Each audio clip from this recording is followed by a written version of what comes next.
Le courage d'un digne fils du Kivu qui, au-delà de ses compétences, au-delà de son parti qui a l'ancrage au niveau national, a mis l'intérêt supérieur de la nation au-dessus de tout. J'ai cité l'honorable Vital Kamerhe, président national de l'UNC. Il s'est effacé au profit du Rangers, du leader incontesté aujourd'hui du plus grand parti de l'opposition. J'ai cité le candidat numéro 20, Félix Tshisekedi Tshilombo, qui est le candidat désormais que l'UNC, notre parti, va soutenir aux élections du 23 décembre 2018.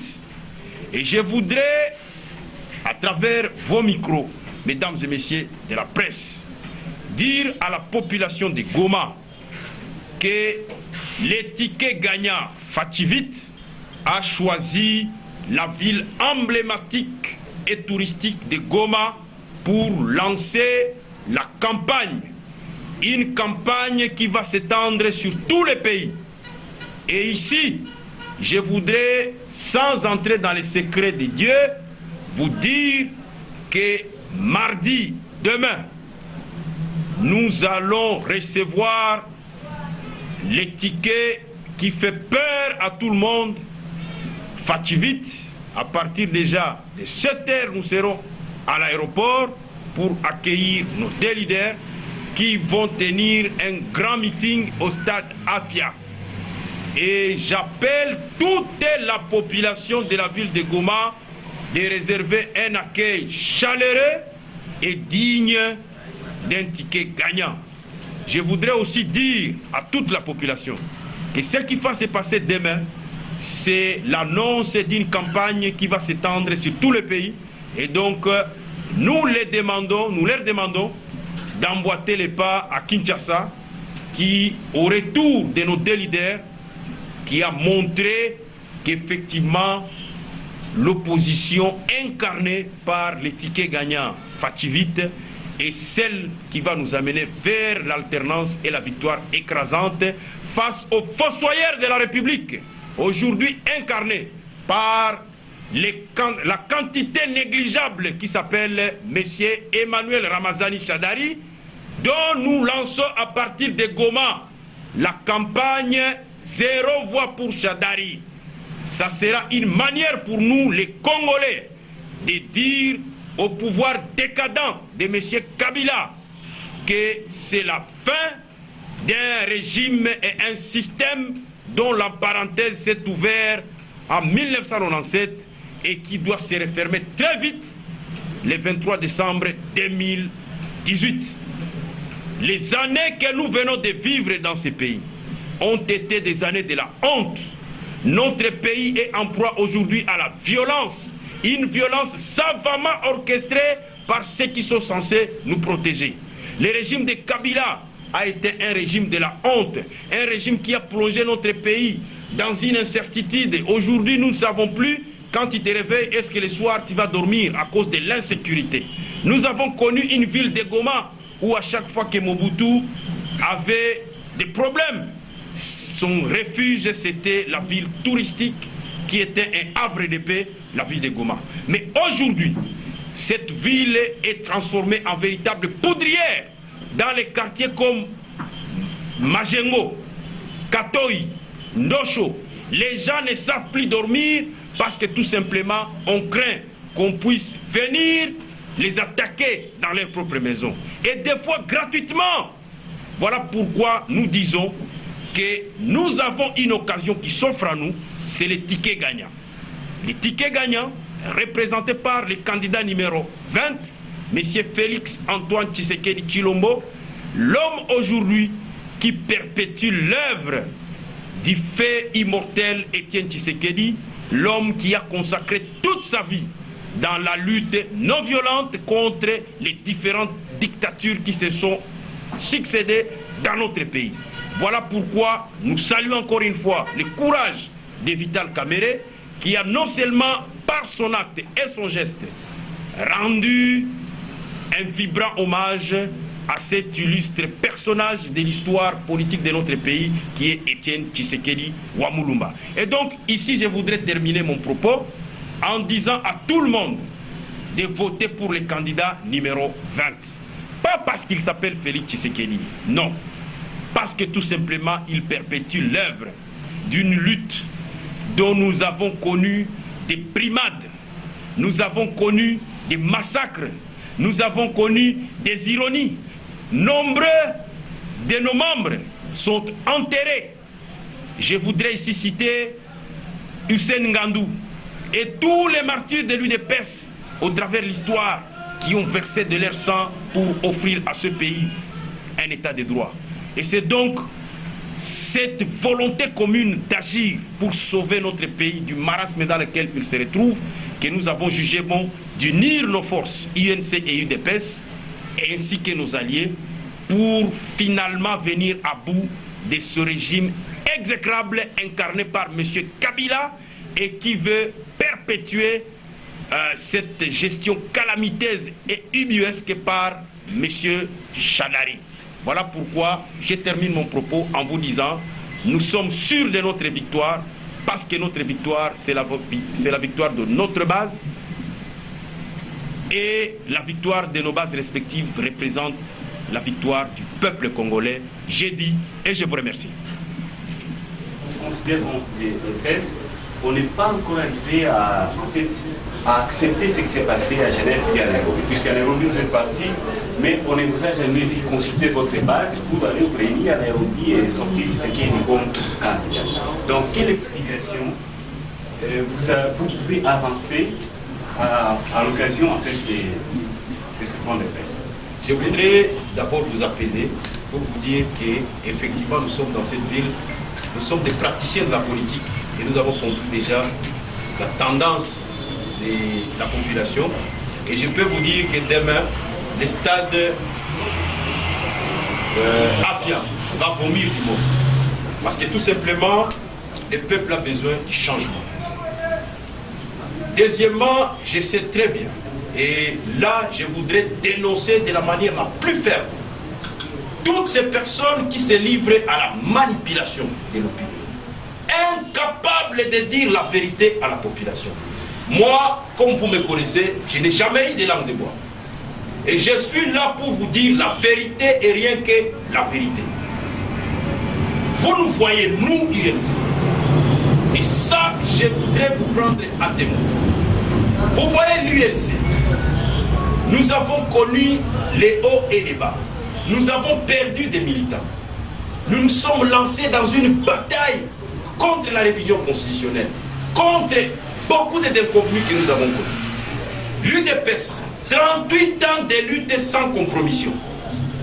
C'est Fayoulou et Matungulu qui vont nous éliminer. Entre nous, c'est comme s'il y a une amnésie collective et sélective où les gens ne veulent plus réfléchir. Nous nous sommes assumés devant l'histoire et nous avions dit à nos présidents de retirer le plus vite possible leur signature de ce complot ourdi contre nos partis. La raison est très simple. Nous sommes convenus avec Matungulu à Kinshasa. Il y a des documents écrits. C'est l'UNC qui a payé son billet pour qu'il aille à Genève. Monsieur Mouzito, nous avons des documents écrits où il promettait son soutien au président Kamere avant qu'on aille à Genève. Nous ne sommes pas partis à Genève parce que nous étions dans une euphorie, nous sommes des grands partis politiques, nous avons mené des lobbying. Nous avons eu des promesses, le MLC, nous étions devenus pratiquement deux partis jumeaux. Nous avons aussi des documents écrits avec eux. Quand nous arrivons à Genève, on nous amène dans une formule tribale et régionale où les gens se regroupent en communauté, en tribus et en région. Et au finish, on se retrouve dans un petit complot ourdi par des gens incapables de dire la vérité au peuple et à leurs propres frères. Vital Kamerhe et Félix Tshisekedi étaient de bonne foi. Ils savaient, et tout le peuple le savait, que vous allez à Genève, c'est désigné entre Vital Kamerhe et Félix Tshisekedi. Qu'aujourd'hui on commence à renier cette réalité, je trouve tout simplement qu'il y a de la mauvaise foi. Des deux, il y a eu l'accord de Pretoria. Dans cet accord, il était stipulé clairement qu'il ne peut être désigné candidat commun que celui qui a un parti qui a l'ancrage national. Que celui qui a aligné le plus de candidats possibles aux législatives nationales et aux législatives provinciales. Que je sache, l'UNC en a aligné 441 au niveau national et 1050 au niveau provincial. De quel droit vous qui n'avez que 25 députés, quelqu'un comme Matungulu, qui n'a que 25 candidats députés, mais tu élimines un parti qui a plus de 441 candidats. Il y a la malhonnêteté. Et ça, nous l'avons décrié. Troisièmement, je ne voudrais pas entrer dans les détails parce que si je vous dis certaines choses, c'est même honteux. Cette histoire de Genève, pour nous, c'est une très mauvaise expérience et nous ne voulons plus que ça se répète un jour dans l'histoire politique de notre pays. La politique doit maintenant se baser sur le vrai et le réel.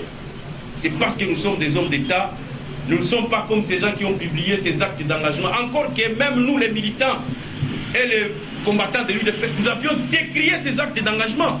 Depuis quand on peut faire signer à un homme politique un document où on lui dit tu vas mourir? Même dans un mariage où on s'engage devant Dieu et la nation, il arrive des divorces. Alors dans ces cas, il faut même qu'on change même des actes de mariage, qu'on dise au cas où vous vous divorcez, il faut que vous puissiez mourir. Un ancien président de l'Assemblée nationale, un ancien vice-président, un ancien gouverneur de province, un ancien directeur du FMI, vous leur privez les téléphones, vous les enfermez dans une petite salle pendant 3 jours, coupés du monde. Et vous pensez que les décisions que vous allez sortir de là feront l'unanimité. Mais non. Même des grands présidents du monde, quand ils se retrouvent au G7 et partout ailleurs, ils ont toujours leur téléphone pour communiquer. C'est la raison pour laquelle vous avez vu Trump dernièrement au sommet du G7, il signe un document en plein avion Air Force One. Il fait un tweet pour dire « Je retire ma signature de ce document-là ». Parce que tout simplement, il y a des contraintes. Figurez-vous, aujourd'hui, l'opposition serait démobilisée. Si Genève avait continué son bonhomme de chemin, vous nous voyez, nous là, nous déployer pour un candidat incapable de se faire élire. Nous nous déployons pour le ticket Pachivite parce que nous pensons qu'il est temps de mettre fin à la Kabylie. Troisième raison. Quand le président Kamerhe est parti à Genève, il avait un mandat de la direction politique nationale de l'UNC. Et c'était clair. On a dit, c'est vous notre candidat. Mais à la limite, la seule chose que nous pouvons accepter, si par impossible vous n'êtes pas désigné, amenez-nous le nom de Félix Tshisekedi. Les raisons sont simples. Qui conquiert Kinshasa conquiert le Congo. Il est aujourd'hui établi que l'UDPS est le parti le plus fort dans la capitale congolaise. Et dans ces élections, nous ne sommes pas naïfs. Nous savons très bien qu'il y a déjà une machine de tricherie qui est mise en place, notamment au travers la machine à tricher. Voilà pourquoi nous sommes des partis avant-gardistes.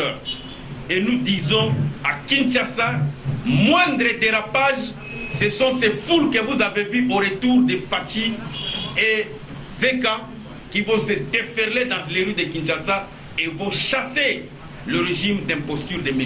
Kabila.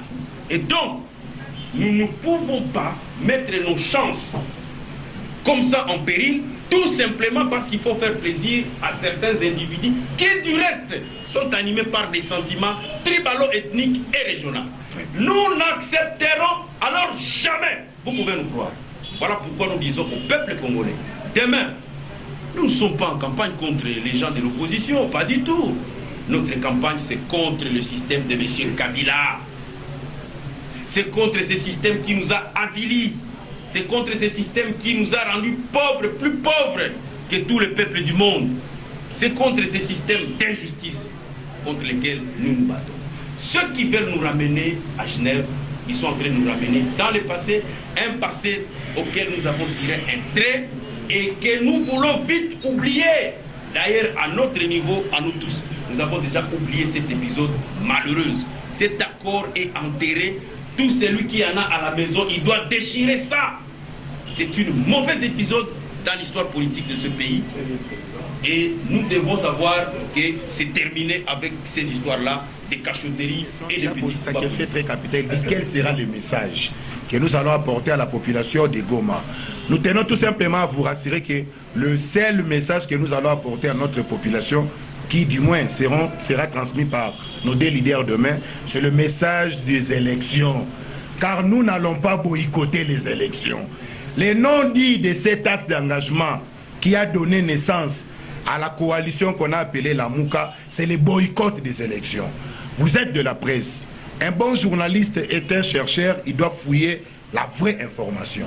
Il ne doit pas être au service d'un individu, il ne doit pas non plus être drainé pour qu'il soit manipulé, torpiller l'information.